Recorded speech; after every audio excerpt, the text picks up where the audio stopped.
காணிக்கை செலுத்துவது முறையா முறையில்லையா என்ற தலைப்பிலே இன்று நாம் சிந்திக்க அழைக்கின்றோம்.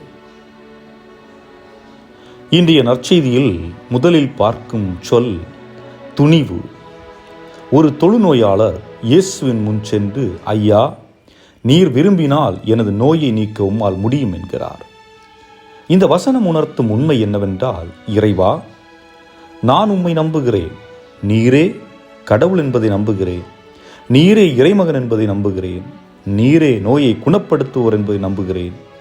ஆகவே நான் உமது முன்பு வந்து நிற்கிறேன், உம்மால் முடியாதது எதுவும் இல்லை என்ற நம்பிக்கையுடன் இயேசுவை அந்த மனிதர் நெருங்குகிறார். இத்தகைய நம்பிக்கை என்பது நமது வாழ்விலும் வேண்டும். நம் குடும்பங்கள் துயரத்தில் இருக்கலாம், நம் குடும்பங்கள் பிரிந்திருக்கலாம், கணவன் மனைவியிடையே பல பிரச்சனைகள் ஏற்பட்டு அவர்கள் பிரிந்திருக்கலாம், அல்லது பிரிந்து வாழ முற்பட்டு கொண்டிருக்கலாம், அல்லது கணவன் மனைவியிடையே பல பிரச்சனைகள், தீராத தொடர் சண்டைகள், இதுபோன்று இன்னும் பல.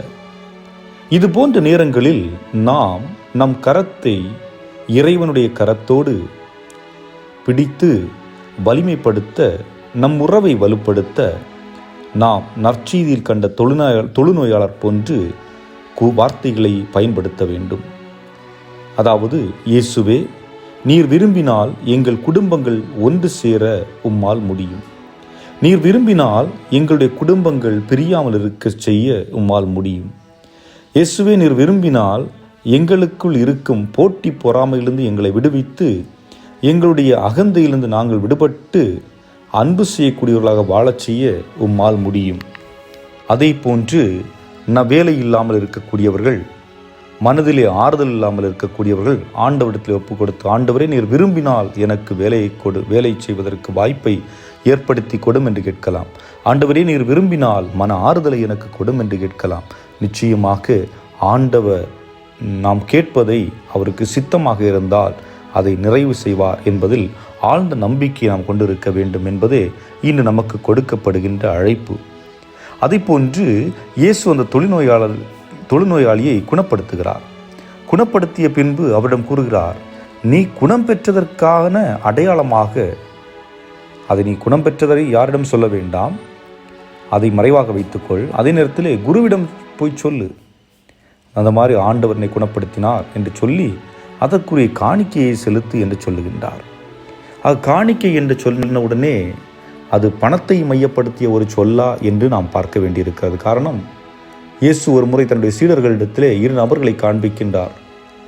ஒருவர் ஒரு ஏழை பெண்மணி காணிக்கையை செலுத்துவதையும், இன்னொருவர் வசதியானவர் ஒருவர் காணிக்கை செலுத்துவதையும் காட்டிவிட்டு இயேசு கூறுகிறார், அந்த பெண்மணி தன்னிடம் உள்ளவற்றையெல்லாம் போட்டார். அது மட்டுமல்ல, உள்ளார்ந்த மனதோடு, விருப்பத்தோடு, முழு விருப்பத்தோடு, சந்தோஷத்தோடு அந்த காணிக்கையை செலுத்தினார். ஆக தன்னிடம் உள்ளவற்றை பிறரிடம் கொடுக்கின்றார், கடவுளுக்கு கொடுக்கின்றார். அத்தகைய ஒரு மனநிலையை நாம் உருவாக்கி கொண்டிருக்க வேண்டும். ஆக இங்கே காணிக்கை என்பது பணம் மட்டுமல்ல, மனதை மையப்படுத்திய ஒரு சொல்லாக இருக்கின்றது.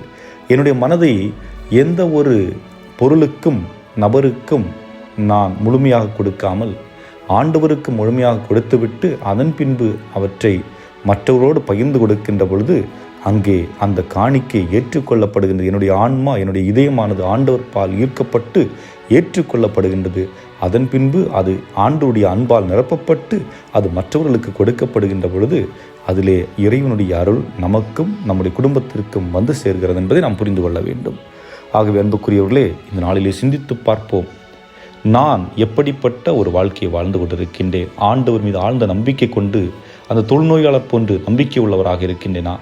என்னுடைய இதயத்தை முழுமையான காணிக்கையாக ஆண்டவருக்கு கொடுக்கக்கூடிய அந்த ஒரு மனநிலையில் இருக்கிறேனா என்பதை சிந்தித்தவர்களாக இந்த நாளை ஆண்டவர் கரத்தில் ஒப்புக் கொடுத்து ஜபிப்போம். இறைவன் உங்களையும் உங்கள் குடும்பத்தின் நிறைவாக ஆசீர்வதிப்பாராக. அதோடு இந்த நாள் இனிய நாளாக உங்களுக்கு அமையட்டும்.